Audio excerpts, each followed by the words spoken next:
from 2015. Pope Francis has been a great pope with high energy and a strong agenda. However, he has enemies that will try to twist what he says if they can, and not all of his choices are wise.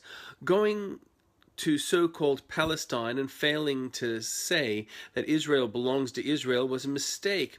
The view that poor people fleeced by their leaders should have their murderous rage indulged is wrong. To oppose terror, one needs to promote civilization.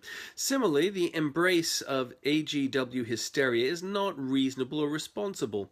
Fossil fuels are cheap and efficient and an essential part of wealth creation. By attacking fossil fuels, the environmental movement is showing it is not interested in the environment or the future, but in a political statement. The Pope's posture on AGW is similar as the hysterics who claim the world is ending as they damage industry. It won't secure Falklands for Argentina. Greece has future thanks to Merkel.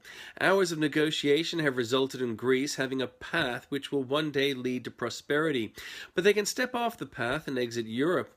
Greece has to work hard to stay fiscally responsible, and it has been German leadership which has seen Greece keep this path despite Greece's hissy fits. Sarah Hanson-Young is an Australian senator. She has duties that go beyond her personal whims.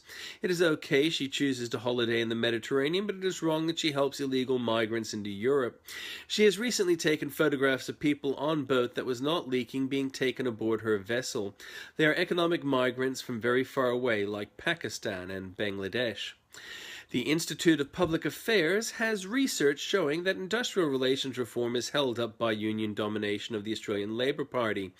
As if to prove their point, Bill Shorten attacked work choices, which has not been government policy since 2009.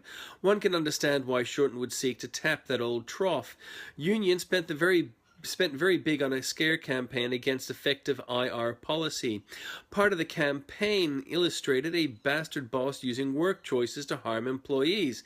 Interestingly enough, Shorten seems to have exploited those policies as union leader, but by employing union resources to apparently embezzle money at the expense of employees and to the disadvantage of union members, it shows that work choices was effective and only compromised by illegal activity.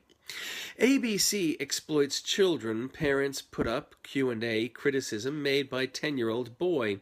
The idea was to criticize Mr. Abbott for banning government members from appearing on the program, which tends to ambush them.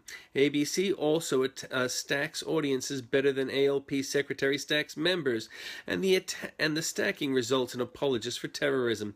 It is important that terrorist apologists don't get their message spread by responsible people.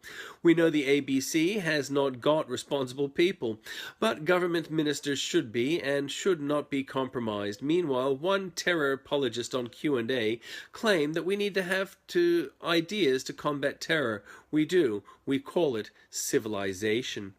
Impotent Islamic leaders fail to support barbecues set by police for the end of Ramadan.